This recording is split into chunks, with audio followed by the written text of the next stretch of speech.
On va accueillir tout de suite Marc Daguerre de Daguerre Trading. Bonjour Marc. Oui, rebonjour Lucie. Bonjour Antoine. Alors ce matin, vous nous disiez que eh bien, vous étiez plutôt prudent sur le CAC. Vous n'aviez pas une stratégie très marquée au final. Non. Vous savez, parfois, Lucie, il faut savoir aussi justement, il y a des moments où ne pas intervenir peut être très intelligent et payant sur les marchés. C'est-à-dire que intervenir pour intervenir, c'est pas forcément toujours la bonne idée. Là, je pense effectivement qu'on est dans une phase un tout petit peu attentiste. Il y a encore quelques statistiques qui vont arriver. Maintenant, je maintiens mon biais de balancier. D'ailleurs, si j'ai pas pu être physiquement avec vous aujourd'hui, c'est justement à cause de cette phase dans laquelle on est, comme le disait Antoine tout à l'heure, par exemple sur l'euro-dollar et sur l'or. Là, vous êtes positionné du coup ? Ce sont deux sous-jacents sur lesquels je m'étais effectivement positionné. Le rebond actuel est de tendance à justement prêter à surveillance. C'est ce que vous dites. C'est ce que vous dites actuellement. Là, vous êtes positionné du coup là en ce moment. C'est pour ça que vous n'êtes pas venu en plateau. C'était pour surveiller vos écrans. J'ai des positions baissières sur l'or et sur l'euro-dollar par exemple, et que ces deux sous-jacents ont rebondi là en fin de semaine dernière, et pour l'or même très nettement d'ailleurs, puisqu'il a pris plus de 3% vendredi. Donc c'est vraiment le genre de configuration dans lesquelles il faut vraiment rester sur le qui-vive, à savoir est-ce que ces rebonds-là sont, comme vient de le dire Antoine, des rebonds techniques qui vont donner suite à une reprise de la tendance qu'on attend, auquel cas, comme il l'a dit, des bons points d'entrée, ou est-ce que ça va être des rebonds plus conséquents qui vont... Donc c'est vraiment dans ces moments-là, quand on trade sur à relativement court terme sur ce type de valeur, qu'il faut faire attention. Donc je maintiens mon biais baissier sur les deux sous-jacents d'ailleurs, mais je quand même vu le rebond de l'or vendredi. Oui. Vous êtes baissier donc sur l'or et sur quel autre actif ? Et sur l'euro-dollar, je reste baissier. Ouais. Pour l'instant, je reste baissier. Je suis assez d'accord avec ce qu'a dit Antoine tout à l'heure. Je pense que ça pourrait même peut-être être des zones d'entrée baissière assez intéressantes. Puisque là, par exemple, si on part de l'euro-dollar, vu qu'on a eu un rebond vendredi quand même assez net, on a, si vous voulez, une zone de résistance qu'on appelle chez nous en overlap qui est autour des 1,25, 1,25,2, 1,25,20. Donc ça veut dire qu'effectivement le risk-reward est très à son avantage. On peut très bien shorter l'euro-dollar là avec un stop très serré, en sachant que si on a raison, on va retomber pas loin des 1,22 à moyen terme. Alors Marc, justement, c'est intéressant. Qu'est-ce que vous appelez stop très serré ? Où est-ce que vous mettriez votre stop sur l'euro-dollar ? Là, si vous avez une tolérance au risque qui est assez importante, le stop idéal, il serait sur les 1,26,10. Ok, c'est à peu près, ce qui est déjà pas énorme. On est à 1,24,80. Maintenant, si vous faites du beaucoup plus court terme, du speeding, que vous êtes en intraday, etc., ou que même vous pouvez très bien mettre un stop sur les 1,25,20. C'est vraiment là on y est pratiquement.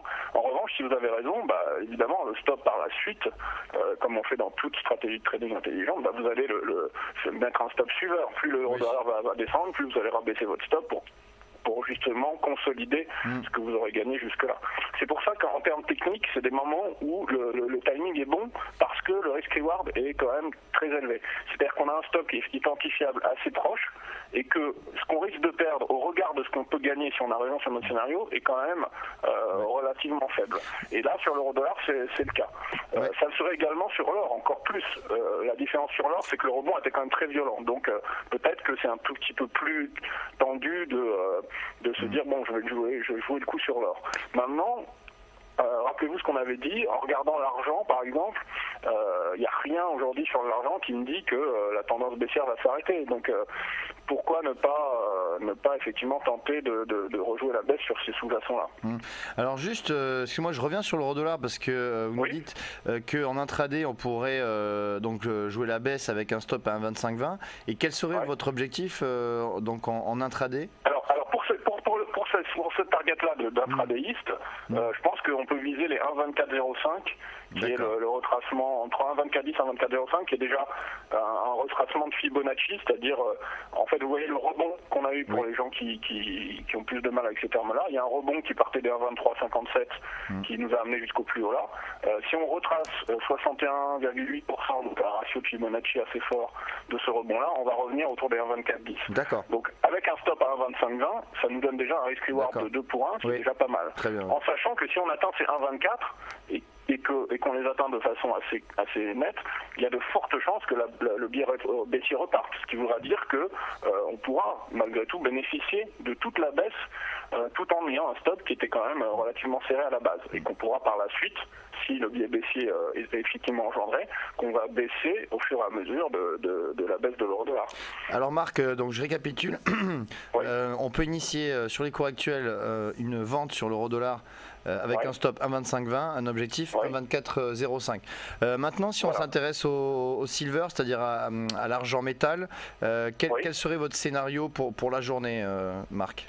Voilà, alors l'argent par exemple, c'est pas l'argent, quand on regarde l'argent et qu'on voit ce qu'ont fait l'argent et l'or vendredi.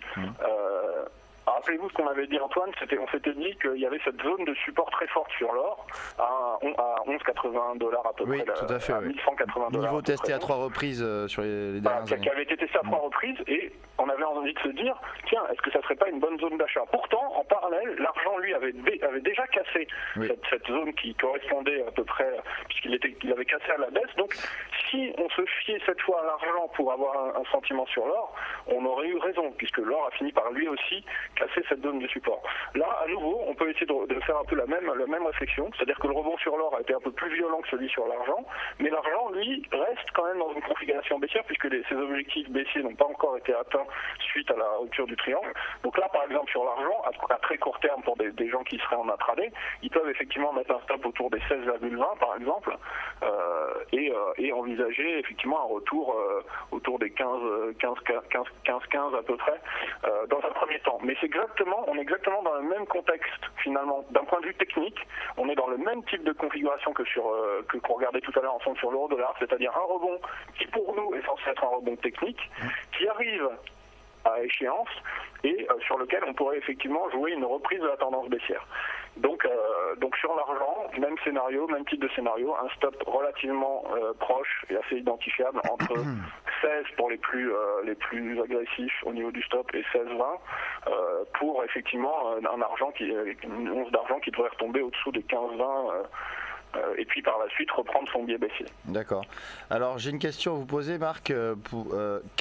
Entre l'argent et l'or, quel actif, lequel des deux choisirez-vous justement pour vendre?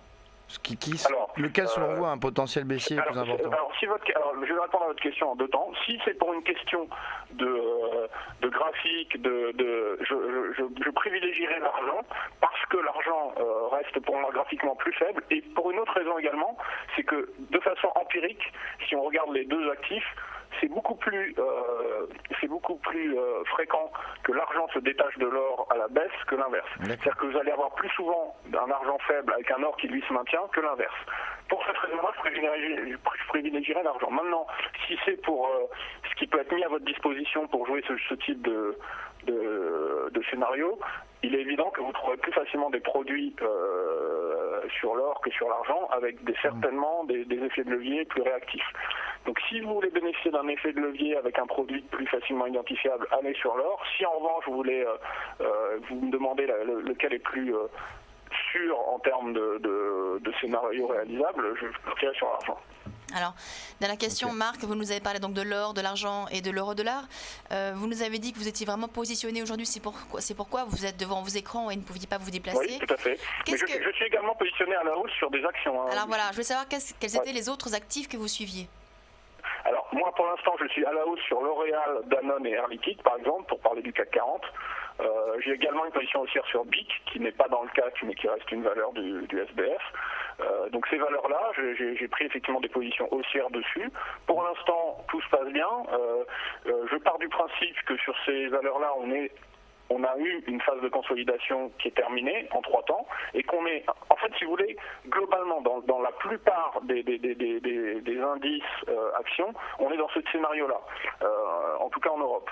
Une grosse consolidation qui a eu lieu, et puis une première jambe de rebond à l'intérieur de laquelle on se trouve. Est-ce que cette jambe de rebond est le départ d'un nouvel élan haussier, ce que moi je privilégie?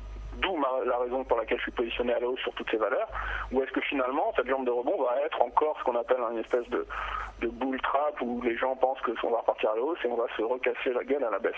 Moi je privilégie pour l'instant toujours le scénario haussier, ce qui ne veut pas dire que une petite consolidation intermédiaire peut avoir lieu, mais déjà Danone par exemple a perdu 2% vendredi, vous voyez, c'était déjà pas mal. Maintenant, si vous regardez le rebond de Danone depuis qu'il a tapé sur son support autour des 50 €, le rebond est quand même très vif, il y a un gap. Antoine, vous voyez peut-être si vous avez le graphe de Danone. Oui, tout à fait. Oui. Voilà, vous voyez ce gap qui a lieu entre 52,90 et 53,10 à peu près. Oui, gap ouvert vendredi dernier, oui. Enfin vendredi. Danone reste au-dessus de son gap pour l'instant. Il peut très bien venir à la limite même combler un peu le gap et repartir à la hausse sans que ça soit gênant pour notre scénario de plus long terme. Moi, je maintiens un biais aussi sur cette valeur parce qu'elle a rebondi sur des supports très très forts et que je pense que ces 3 jambes de baisse qui avaient lieu avant, qui ont eu lieu entre juillet et octobre, sont effectivement la fin d'une consolidation qui devrait mener le titre autour des 59 € dans un premier temps. Voilà. Merci beaucoup Marc Daguerre Trading pour ces indications. Merci à vous. Merci beaucoup et donc bon trading du coup vu qu'il va rester devant ses écrans positionné toute la matinée en tout cas. On va marquer une courte pause et on se retrouve tout de suite pour la suite de Direct Investisseur.